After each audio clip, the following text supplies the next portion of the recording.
Nah, sebelum lebih lanjut, saya ingin share dulu ini ya. Kalau kita belajar tentang buku-buku dalam Alkitab, ada 66 buku dari Kejadian sampai Wahyu. Biasanya kita mendapatkan dulu yang namanya ayat kunci ya. Jadi kalau belajar kitab Kejadian, ayat kuncinya apa sih? Nah, ayat kunci ini yang menggambarkan nafas dari keseluruhan kitab yang kita pelajari. Nah, dalam mempelajari kitab Daniel pun ada ayat kuncinya ya, tepatnya beberapa ayat saya akan sampaikan kepada jemaat pagi hari ini. Nih, ayat kunci dari kitab Daniel, pasal 2 ayat 20 sampai 22, lalu ayat 44 ya, loncat ke ayat 44. Kita akan bacakan demikian firman Tuhan. Daniel 2 ayat 20, berkatalah Daniel, terpujilah nama Allah dari selama-lamanya sampai selama-lamanya, sebab daripada dialah hikmat dan kekuatan. Dia mengubah saat dan waktu, dia memecat raja dan mengangkat raja, dia memberi hikmat kepada orang bijaksana dan pengetahuan kepada orang yang berpengertian. Dialah yang menyingkapkan hal-hal yang tidak terduga dan yang tersembunyi. Dia tahu apa yang ada di dalam gelap dan terang ada padanya. Lompat ke ayat 44. Tetapi pada zaman raja-raja, Allah semesta langit akan mendirikan suatu kerajaan yang tidak akan binasa sampai selama-lamanya, dan kekuasaan tidak akan beralih lagi kepada bangsa lain.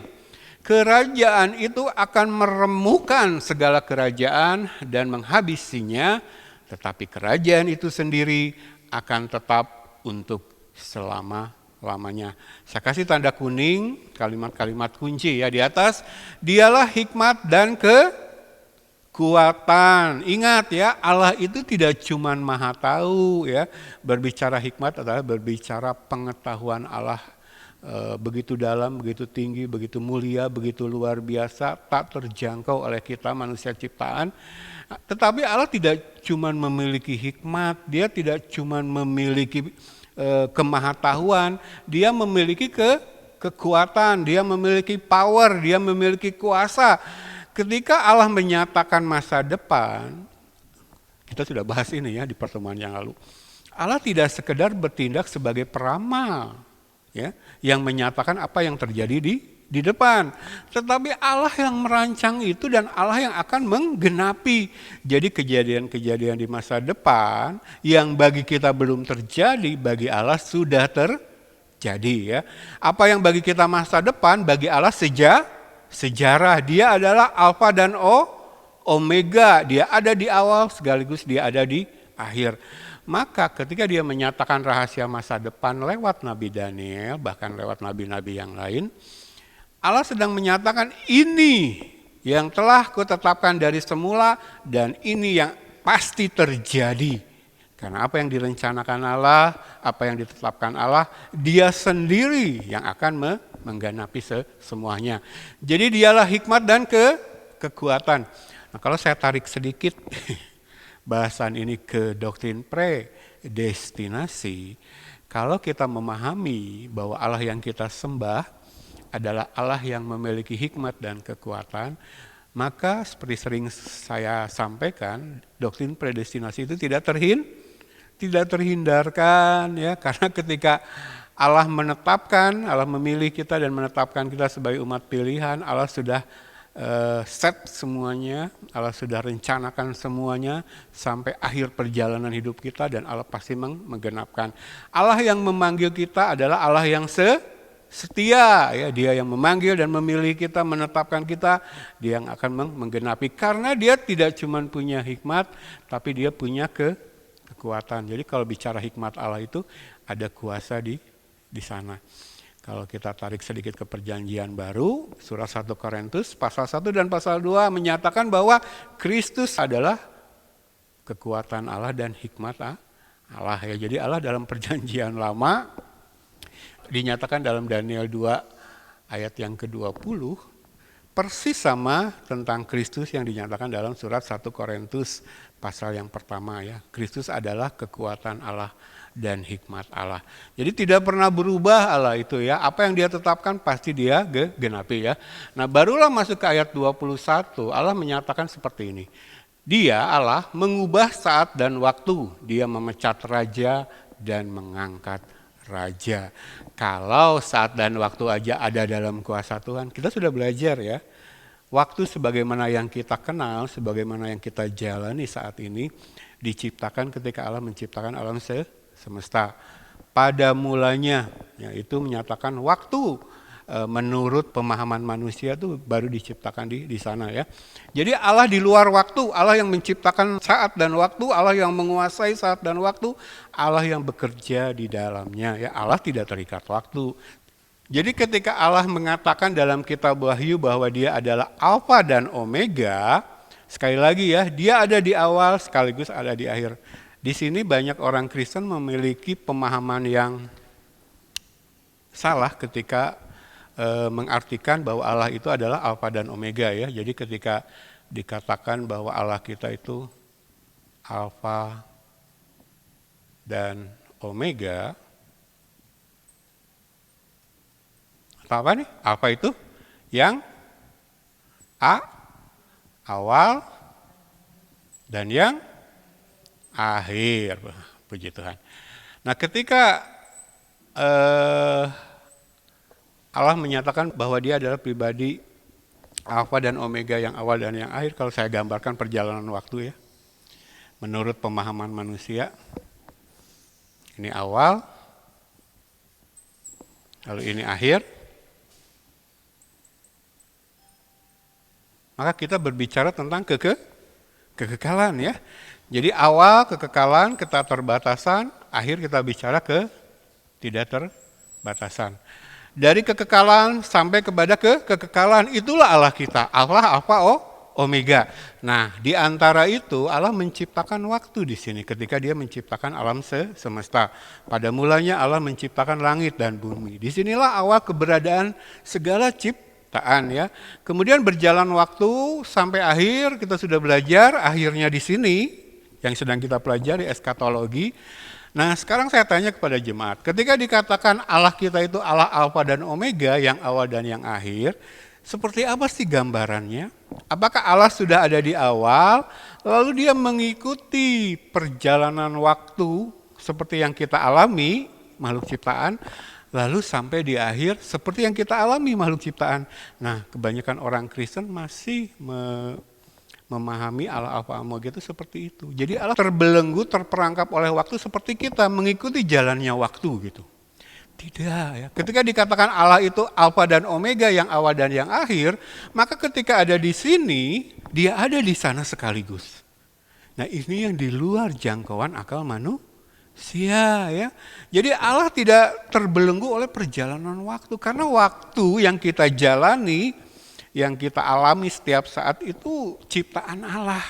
Ya, baru ada waktu sebagaimana yang kita pahami itu baru ada ketika Allah menciptakan alam semesta. Allah itu di luar waktu, Allah itu kekal. Kekal itu tidak terikat waktu. Jadi ketika kita Wahyu menuliskan akulah Alfa dan Omega, Allah ada di sini sekaligus dia ada di sana. Nggak masuk ya akal pikiran kita. Maka ketika Allah mengungkapkan rahasia kejadian-kejadian di akhir, di sini, yang bagi kita belum terjadi, karena katakanlah kita masih di sini, belum terjadi ya bagi kita. Kita katakan ini masa depan. Tapi bagi Allah, karena dia Alfa dan Omega ada di awal sekaligus ada di akhir, ini yang bagi kita belum terjadi, bagi Allah sudah sejarah, sudah terjadi. Jadi coba jemaat renungkan dahsyatnya Allah kita. Ketika kita pelajari kitab Wahyu, banyak kejadian belum terjadi bagi kita. Tetapi yang Allah sampaikan, wahyukan kepada Yohanes untuk Yohanes tuliskan menjadi kitab Wahyu dalam Alkitab kita, bagi Allah itu sudah terjadi. Makanya Allah bocorkan rahasianya. Makanya Allah katakan ini kejadian-kejadian masa depan bagi kamu belum terjadi, tapi pasti terjadi sebagaimana yang dituliskan dalam Alkitab. Karena bagi Allah ini sudah terjadi. Jadi bagi Allah Alfa Omega itu ada di awal sekaligus ada di akhir. Waktu itu yang kita alami, yang kita terbelenggu di dalamnya, itu hanya setitik pun nggak ada dibanding kekekalan di mana Allah Ada. Makanya kalau kita ada di dalam Kristus, ketika waktu habis, selesai di sini ya, akhir zaman selesai, kita tetap ada di akhir kalau kita ada di dalam Allah. Kalau kita ada di dalam Kristus, itu yang menjamin keberadaan kita setelah waktu yang kita kenal sekarang ini berakhir. Ini kan berakhirnya di sini kan, di sini. Karena kesini sudah langit baru, bumi baru, hitungan waktunya lain. Karena di sini kita akan menjalani yang namanya kekalahan. Ya. Jadi ketika ini berakhir, apakah di sini kita ada atau tidak, itu tergantung apakah kita ada di dalam Kristus atau tidak. Apakah kita ada di dalam Allah atau tidak. Karena kalau di awal hanya ada Allah, sebelum tercipta segala sesuatu, di akhir hanya ada Allah yang menjamin hidup kita. Yang di luar Allah akan mengalami yang namanya binasa kekal ya. Jadi dalam perjanjian baru kan ada ayat yang berkata, kita sudah belajar, ketika kita dibangkitkan, kita tuh tersembunyi bersama dengan Kristus di dalam Allah. Ya. Ketika kita mengalami kelahiran kembali jadi Kristennya benar, kita tuh tersembunyi bersama Kristus di dalam Allah. Jadi ketika segala sesuatu berakhir, hanya ada Allah, kita aman. Karena saat kita meraih iman yang benar, kita tersembunyi bersama Kristus di dalam Allah ya. Oke, ke sini ya. Jadi ketika Allah memberikan mimpi ini kepada Raja Nebukadnezar, Nebukadnezar kan diberi mimpi ini ya tentang satu patung besar, kepalanya dari emas, lalu dada dan lengannya dari perak, lalu perut dan pinggangnya dari tembaga, lalu pahanya dari besi, lalu kakinya campuran besi dan tanah liat. Itu mimpi ini diberikan kepada Nebukadnezar, tapi dinyatakan dan diartikan oleh Daniel atas wahyu dari Allah. Nah, lalu Daniel memberikan arti mimpi kepala yang dari emas itu kerajaan Babilonia, di mana Daniel ada ya. Dan Raja Nebukadnezar yang mendapat mimpi. Itu sekitar 606 sebelum Masehi. Lalu dada dan lengan yang dari perak itu Medo Persia atau Media Persia, itu kurang lebih 536 sebelum Masehi. Lalu perut dan pinggang yang dari tembaga itu kerajaan Yunani ya, 330 sebelum Masehi. Sementara paha yang dari besi ya, paha yang dari besi itu melambangkan kerajaan Romawi yang pertama, kurang lebih 27 sebelum Masehi. Ini akan saling menghancurkan, lalu yang terakhir kaki yang terbuat dari campuran besi dan tanah liat itu melambangkan Romawi yang kedua. Ini yang akan muncul di akhir zaman. Di sini ya, lewat bangkitnya anti-Kristus. 3,5 tahun terakhir masa aniaya 7 tahun. Barulah ini Romawi yang kedua. Nanti kita akan belajar ke sana ya. Nah, ada batu yang terungkit dari gunung batu lalu menghancurkan kerajaan yang terbuat dari besi dan tanah liat ini sehingga seluruh patung ini hancur. Itu rencana Allah. Jadi kerajaan-kerajaan besar yang ada di atas bumi ini muncul dan jatuh atas kehendak Allah. Tidak ada satupun yang terjadi di luar kehendak Allah. Kita akan baca dulu ayatnya ya. Oke. Dialah hikmat dan kekuatan, dia mengubah saat dan waktu, dia memecat raja dan mengangkat raja. Allah ingin menyatakan kejadian-kejadian dahsyat di atas bumi, kerajaan-kerajaan besar yang pernah ada, bangkit dan runtuh karena Allah menghendaki demikian. Ya, lanjut dulu ya. Dia memberi hikmat kepada orang bijaksana dan pengetahuan kepada orang yang berpengertian. Dialah yang menyingkapkan hal-hal yang tidak terduga dan yang tersembunyi. Dia tahu apa yang ada di dalam gelap dan terang ada padanya. Tidak ada rahasia di alam semesta ini karena semuanya memang Allah yang mengerjakan. Allah yang merencanakan, Allah yang menetapkan, lalu Allah yang melakukan dan menggenapi. Bagaimana bisa ada rahasia dalam Allah kita? Orang semua terjadi atas kehendak Dia ya. Jadi seperti ini. Nah kalau kita lompat ke ayat 44, tetapi pada zaman raja-raja, Allah semesta langit akan mendirikan satu kerajaan yang tidak akan binasa sampai selama-lamanya. Ini yang dilambangkan oleh batu yang terungkit dari gunung batu, lalu menghancurkan kerajaan-kerajaan dunia ini ya. Lanjut dulu. Dan kekuasaan tidak akan beralih lagi kepada bangsa lain.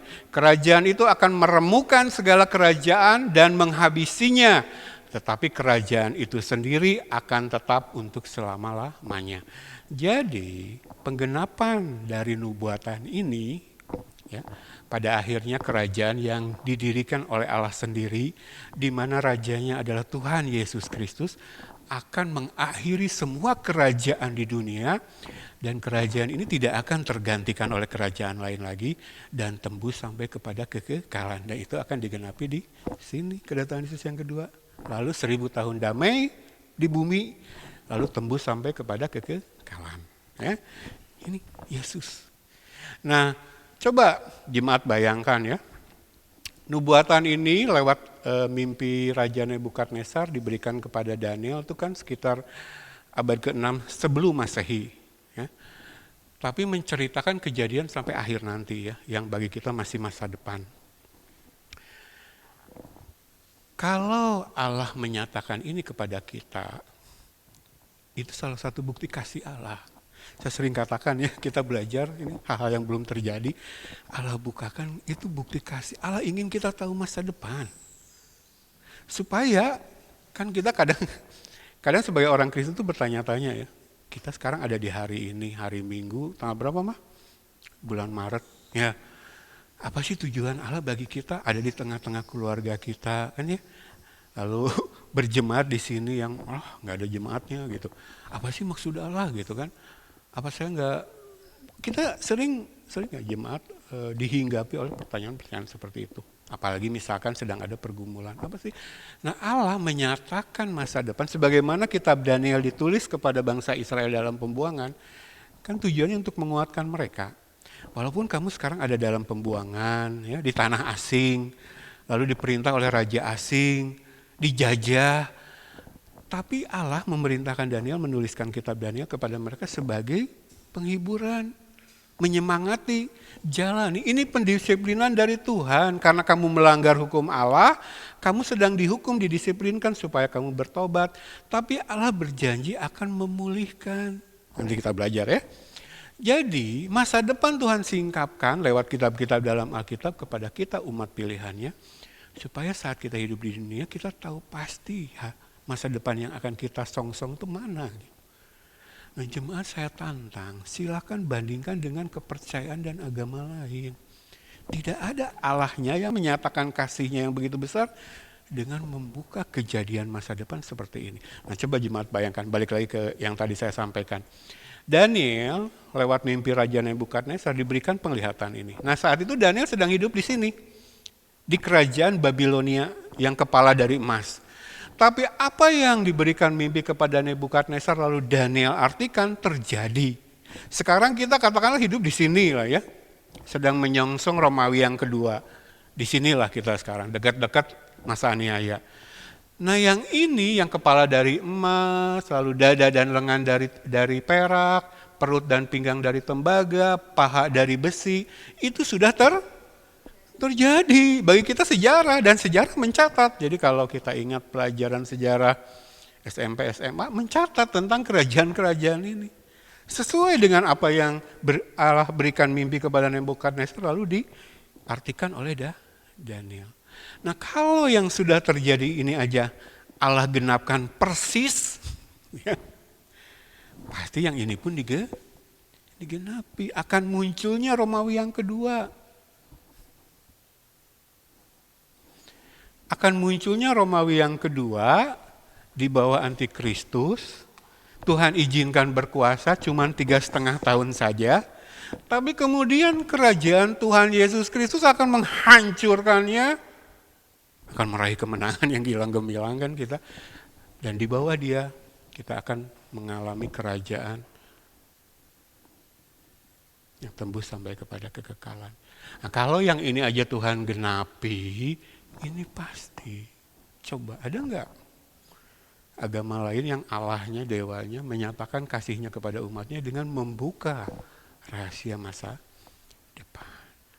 Karena dia adalah Allah hikmat dan kekuasaan. kita. Hikmat ini kita dapat ketika kita masuk iman Kristen yang benar. Kalau saya bisa memahami ini ketika saya belajar mempersiapkan khotbah, lalu saya sampaikan kepada jemaat dan jemaat bisa mengerti, itu bukan hal sembarangan, itu bukan hal biasa saja, itu bukan hal murahan atau ecek-ecek. Karena Allah yang adalah hikmat dan kekuatan bekerja dalam ibadah kita. Bahkan jemaat pengen tahu ini aja, ada rasa pengen tahu gitu, pengen belajar rindu, itu saja bukan hal biasa.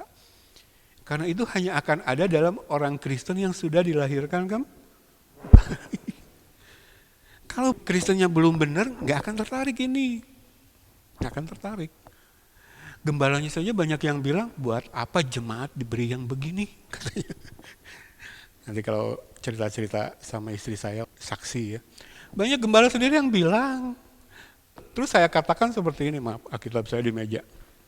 Terus saya katakan seperti ini. Kalau ini bukan haknya jemaat untuk tahu apa yang kita pelajari di tempat ini, terus buat apa Tuhan menulis kitab ini? Termasuk kitab Wahyu, kitab Daniel. Loh ada loh gembala yang berkata, ini cuman buat para ahli teologi. Ini cuman buat para sarjana Kristen. Enggak. Kalaupun ada orang-orang yang Tuhan izinkan kuliah ya, S1, S2 sampai doktor teologi, itu adalah supaya dia membagikan pengetahuan yang didapat dari kuliah kepada jemaat. Ini tuh hak semua umat Tuhan. Tapi umat Tuhan pengen tahu apa enggak isi ini dibukakan oleh Tuhan rahasia dari Allah yang adalah hikmat dan kekuatan itu tergantung kepada apakah orang itu sudah dilahirkan kembali atau belum. Nah saya ingin sampaikan pesan ini, kenapa? Karena di luar sana banyak gembala yang sebenarnya nggak memiliki otoritas ilahi. Saya sudah ketemu banyak gembala seperti itu. Bukannya rindu membukakan ini kepada jemaat, tapi malah bilang, buat apa jemaat tahu yang begini? Nangkap jemaat, ya. Allah membukakan ini sebagai bukti dari kasihnya. Allah ingin tahu. Allah rindu kita tahu masa depan. Supaya sebagai orang Kristen yang hidup di sini, apalagi kita sudah dekat-dekat masa aniaya ya, lihat tanda-tanda zaman. Berat loh ke depan secara lahiriah, badani. Tapi kita memandang ke depan. Allah yang melakukan ini semua ada di pihak saya. Nah kalau Allah di pihak kita, siapakah lawan kita? Karena kan musuh utama kita ini kan, eskalasi kedurhakaan ini. Ini musuh utama kita, tipu-tipunya iblis lewat nabi palsu dan antikris. Oke ya, lanjut ya. Jadi ini ayat kunci dari kitab Daniel. Jadi Allah kita tuh hikmat dan kekuatan. Dia yang menentukan apapun yang akan terjadi sampai akhir nanti. Tidak ada satu hal pun yang lepas kontrol dari Allah ya. Apalagi menyangkut kita orang yang percaya. Tuhan katakan apa? Jaminan Tuhan. Tidak ada sehelai rambut pun yang rontok dari kepala kita kalau Allah tidak izinkan ya. Oke. Nah, sampai penggenapannya nanti ya, suatu kerajaan yang tidak akan binasa akan muncul. Ini dalam mimpi Nebukadnezar digambarkan seperti batu yang terungkit dari gunung batu itu ya, yang menghancurkan kerajaan-kerajaan yang pernah ada di bumi.